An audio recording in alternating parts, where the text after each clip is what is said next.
The sound of paper being torn apart echoed through my lab. But it wasn't my research my mother was destroying that day.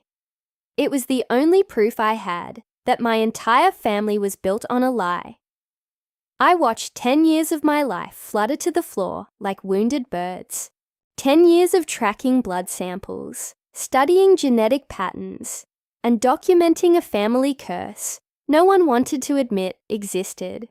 All of it gone in seconds. My mother stood in the middle of my sterile laboratory, her expensive perfume mixing with the smell of antiseptic and ink. She held a stack of my research papers above her head like a trophy, then ripped them down the middle. "Your brother needs this estate more than you, Emma," she screamed, her voice cracking with something that sounded like desperation. "He has a family to support. 3 children. What do you have? Test tubes and pipettes." I didn't answer right away. I just watched my work fall. Each page contained months of data, patterns I'd spent years trying to understand. And now they were scattered everywhere, crumpled under her designer heels. What do you do when the person who raised you becomes the person trying to destroy everything you've built? Hey everyone, welcome back to Anonymous Confessions. If you're new here, we share real family drama stories that will make you question everything. Go ahead and hit that like button and subscribe. Trust me, you won't want to miss how this one ends. Mom, stop. My voice came out quieter than I expected, steadier too. Grandfather left the estate to me for a reason.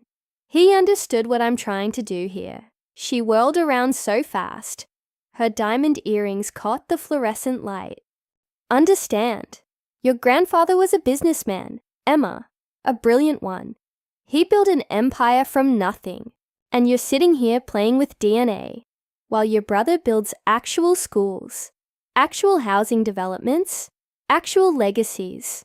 I thought about the letter hidden in my safe, the one my grandfather had given me personally, 3 days before he died. "This isn't about Michael's children," I said carefully. "This is about continuing grandfather's work." She laughed. Actually laughed at me. "His work? He sold real estate, sweetheart. That's what you should be doing too." The irony almost made me smile. You see, my grandfather, Jonathan Pierce, hadn't just been a businessman, not even close. For 40 years, he'd run a genetic research lab, disguised as a corporate office. His real estate empire was just a funding mechanism for something much bigger, something our family had been hiding since before I was born. $2 million, Emma, my mother continued, pulling more files from my cabinets.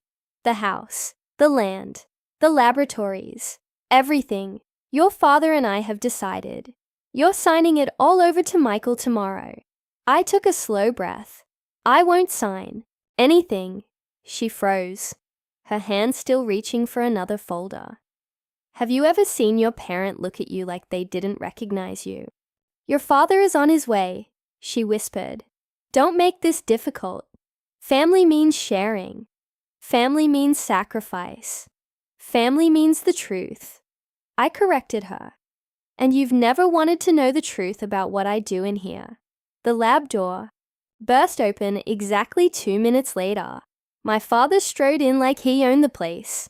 Behind him, Michael followed with that familiar, smug expression I'd seen at every family gathering for 30 years. His expensive suit probably cost more than my entire research budget for the year. "Emma," my father's voice boomed through the space. "This ends now.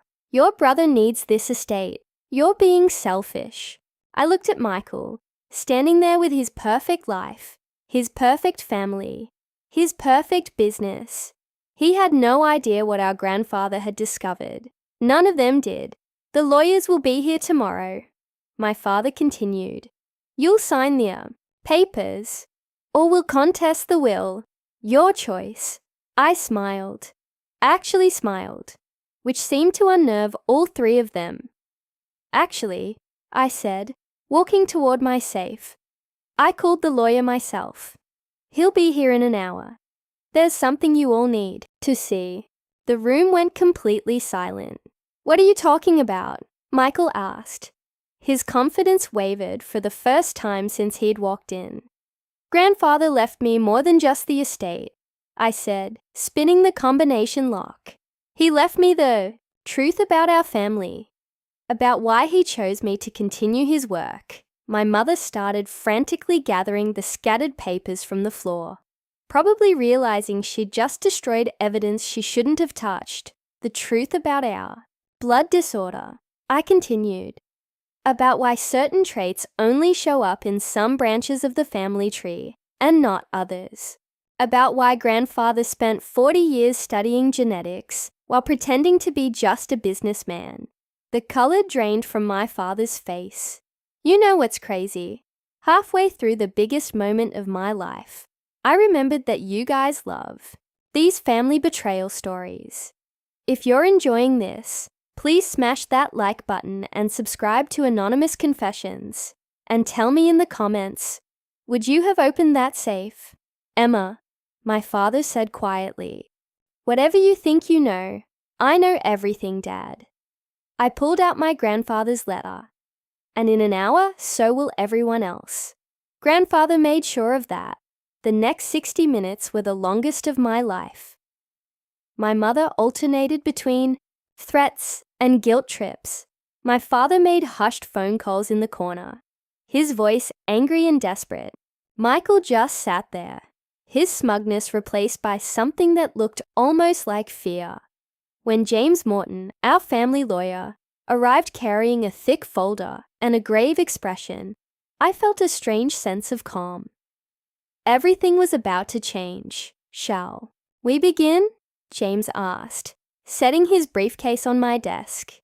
He carefully avoided the scattered paper my mother had thrown everywhere. I nodded, pulling out my backup research files, the ones I kept in the safe, away from my mother's reach. "I think it's time everyone knew what grandfather discovered." James started laying out documents, DNA test results, birth records, genetic markers highlighted in yellow and pink and blue. With each new page, I watched my family's faces shift, confusion, disbelief, and finally something close to horror.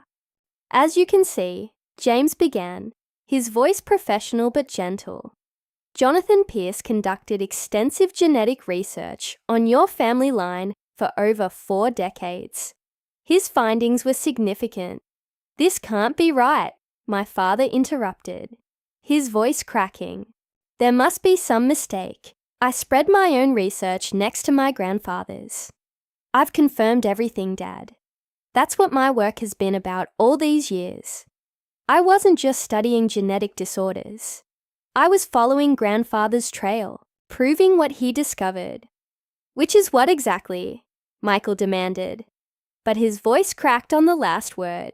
"Our family's blood disorder isn't a random genetic mutation," I explained, pointing to the highlighted markers. "It's evidence of a completely different genetic line." I paused, letting the weight of what I was about to say sink in. Dad isn't actually grandfather's biological son. The silence that followed was deafening. My mother grabbed the edge of my desk for support. Her knuckles turned white. My father sank into a chair like his legs had given out. Michael stood up so fast, his chair toppled over and hit the floor with a crash. "You're lying," Michael snarled.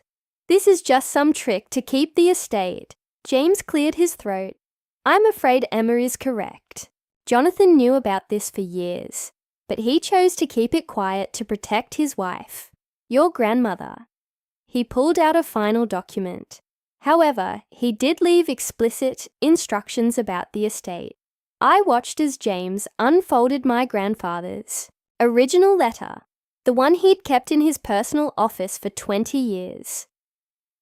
"Grandfather wanted the estate to go to Emma specifically," James continued, "because she was the only one who understood the importance of this research, the only one who could continue his work."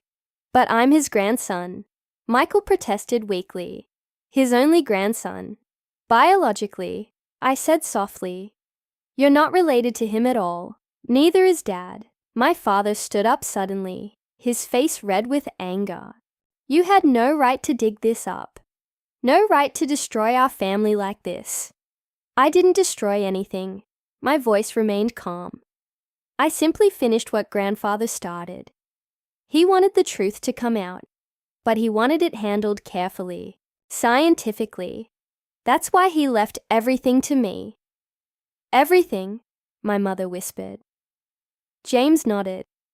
The estate, the laboratories, and most importantly, all of Jonathan's research data.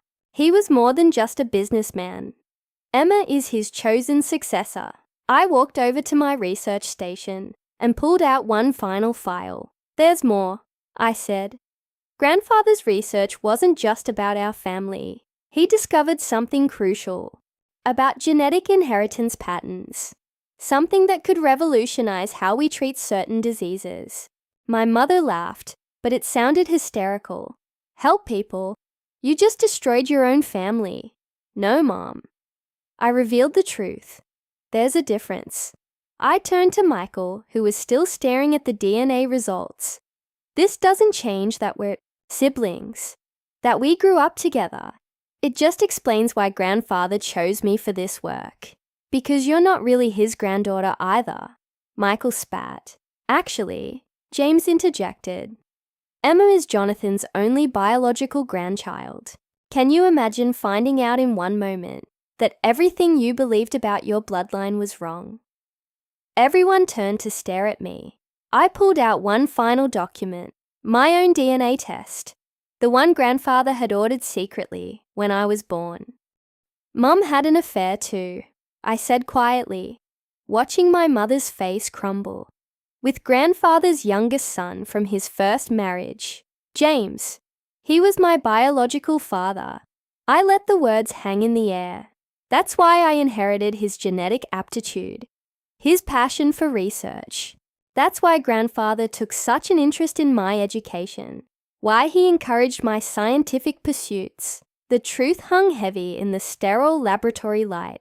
Decades of secrets, decades of lies, all exposed in a single afternoon. Before I tell you how this all ended, please make sure you're subscribed to Anonymous Confessions. Hit that bell too, because stories like this, real family drama stories that change everything, we post them every week. And seriously, drop a comment.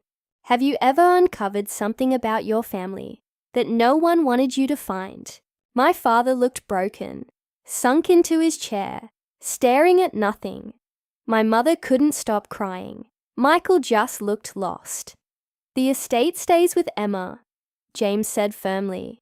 And given the significance of this research, I suggest everyone take some time to process this information before making any rash decisions. One by one, my family shuffled out of the laboratory, shoulders slumped, world shattered. Only Michael lingered. He turned back at the door, a look on his face I'd never seen before. Not anger, not entitlement, something more like understanding. Did you know? He asked quietly. All this time, did you know? I shook my head. I discovered it just like Grandfather did, through the research. That's why he left me everything, not to hurt anyone, but to make sure the truth came out the right way, and so his work could continue. Michael nodded slowly. Then he walked out, leaving me alone with James and the scattered remnants of my mother's rampage. Your grandfather would be proud, James said softly. You handled this exactly as he hoped. You would. A month later, I stood in my grandfather's study, my study now. His books lined the walls. His research notes filled the drawers, and his legacy sat in a hidden safe behind his desk, waiting for me to continue what he started. My father hadn't spoken to me since that day in the lab, but my mother had shown up 3 days later, crying, confessing everything about the summer she fell in love with James, Grandfather's son. Is it strange to feel closer to someone you never met than the people who raised you? Michael came by twice a week now, not to fight about the estate, but to help me set up a research foundation. He was learning to accept his new role, and honestly, he was better at the business side than I ever could be. I opened the hidden safe behind my grandfather's desk. Inside were files I'd never seen before. Research data that made my previous discoveries look like rough sketches. This was what grandfather and my biological father had been working on together. The missing pieces I'd been searching for my entire career. I pulled out my phone. A text from Michael glowed on the screen. Meeting with the patent lawyers next week. You ready for this? I looked at the files, at my grandfather's letter, at the photo of James bent over a microscope, his eyes shining with the same intensity I saw in my own reflection every morning. I typed back, "It's time." The truth had shaken my family to its core. But from those tremors, something stronger was emerging. Not just a bloodline bound by secrets, but a family connected by purpose, by understanding, and finally by the truth. And that's where I close this chapter of my story. For now.